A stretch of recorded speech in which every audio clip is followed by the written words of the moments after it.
Hello students, Professor Bloom here. In our last chapter, we looked at the different spheres and the contexts that we experience physical activity. In this chapter, we're going to explore the importance of each person's physical activity experiences.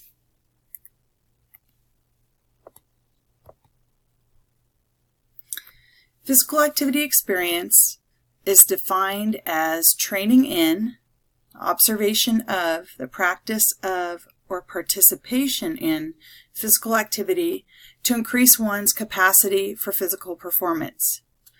And physical activity experience is differentiated from subjective physical activity experiences, which are reactions, feelings, and thoughts.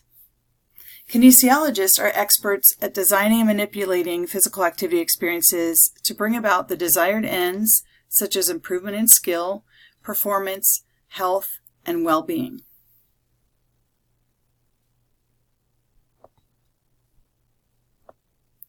So humans are different from animals in part because of our extraordinary capacity to translate complex mental concepts into precise and creative physical actions. There are four aspects that distinguish human physical activity from that of other animals, and that is that they are rooted in intricate, intelligent plans used to express aesthetic imagination, moral reasoning, and deep and complex moods. That human physical activity is flexible and adaptable. And our ability to improve our performance through planned, systematic practice and training. These are all the things that make physical activity a signature of humanity.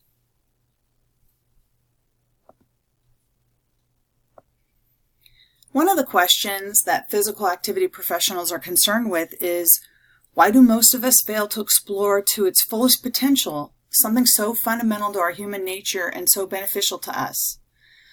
And in contrast, why do some people engage in physical activity throughout their lives? Looking at this more deeply, you might ask yourself, what factors have influenced your physical activity patterns? There may be many obstacles and barriers that keep us from being physically active, but we're going to focus on two major ones: social environment and personal circumstances.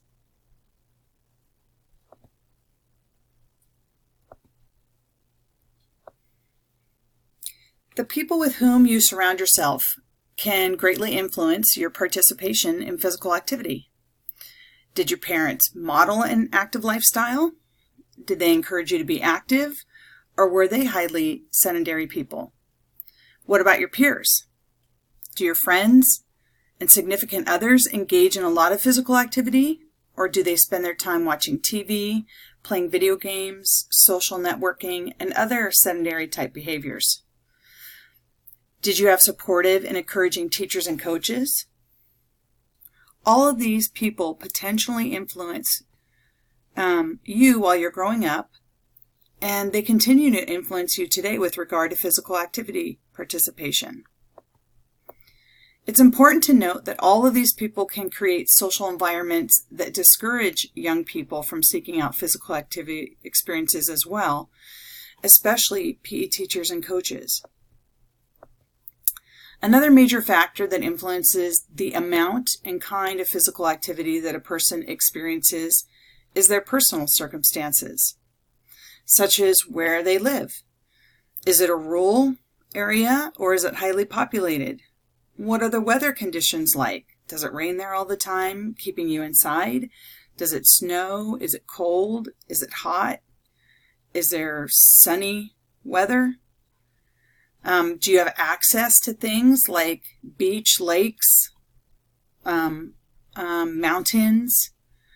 Is it safe in your community? Can you go outdoors? If you live in Hawaii, what sort of physical activity experiences would you have access to versus someone who lives in, let's say, Colorado? What if you live in an area where you can't safely be out at night? So those are all the different things that your personal circumstances related to geography, might affect your physical activity levels. Also, how might the local physical activity culture influence you? Certainly, there's different areas of the country where, let's say, high school football is a huge part of the culture, like Texas. Or perhaps you live somewhere like Lake Tahoe, so you ski. Your physical activity experiences can also be impacted based on your financial considerations. Certainly, some activities cost more to do than others, and that might limit our participation. Lastly, our own personal attributes will influence whether we participate in certain physical activities, such as our feelings about activities or our perception about our own abilities to do those activities.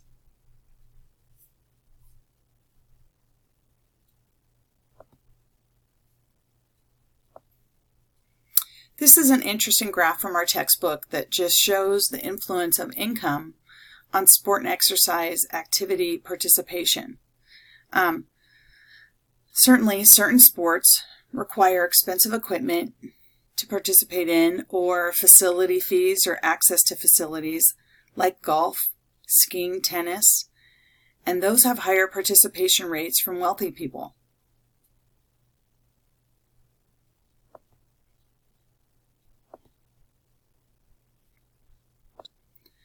As kinesiologists, we need to understand physical activity experience in broad terms to be able to build a foundation for future specialized scientific knowledge regarding which performance experiences improve our capacity to perform physical activity exercises. In our broad focus, we will look at the development of skill through practice and the development of physical capacity. All physical activity experiences contribute to both skill and physical capacity, but the particular mix of those two depends on many factors that can be modified by the performer or by a kinesiology professional.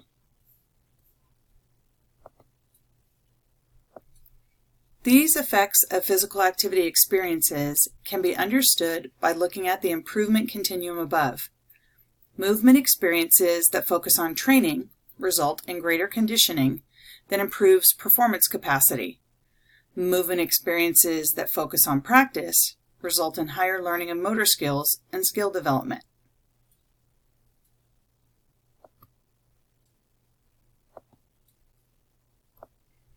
We can become better at performing physical activities through the kinesiology concepts of learning, practice, and skill. To improve our performance, we must participate systematically in appropriate physical activity experiences. And these experiences can help athletes become more skillful, workers to become more efficient, fitness buffs to get in better shape, and so on.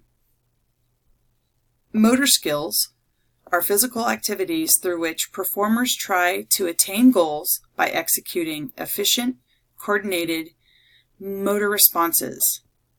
Becoming a skilled mover is a never-ending process which requires practice, which is physical activity experience that involves cognitive processing and leads to skill improvement. It involves high brain function and integration of spinal neural activity as well as muscular action. Through practice, we change our performance, and that's called learning. Learning is the permanent alteration in the functioning of the nervous system that enables performers to achieve predetermined goals consistently.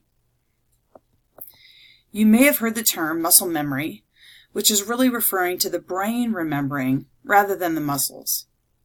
Learning can be conscious as well as unconscious, because in sport we are responding to multiple things rather quickly, and some of that processing is on an unconscious level.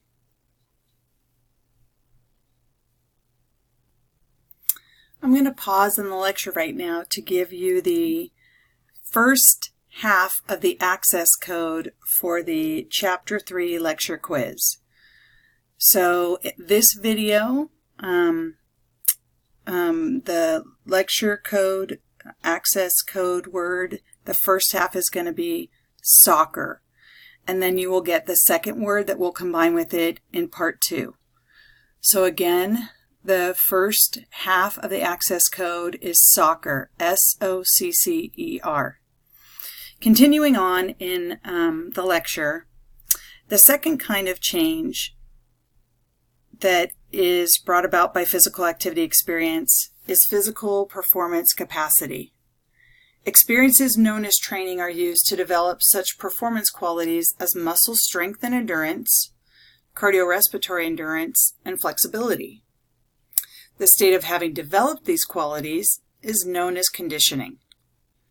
Training increases the capacity to move one's body more forcefully for longer periods of time and with more range of motion. Future kinesiology majors will study further the experiences of training that lead to conditioning in courses on the physiology of physical activity. Additionally, future kinesiology majors will study the experiences of practice that lead to learning in courses on motor behavior.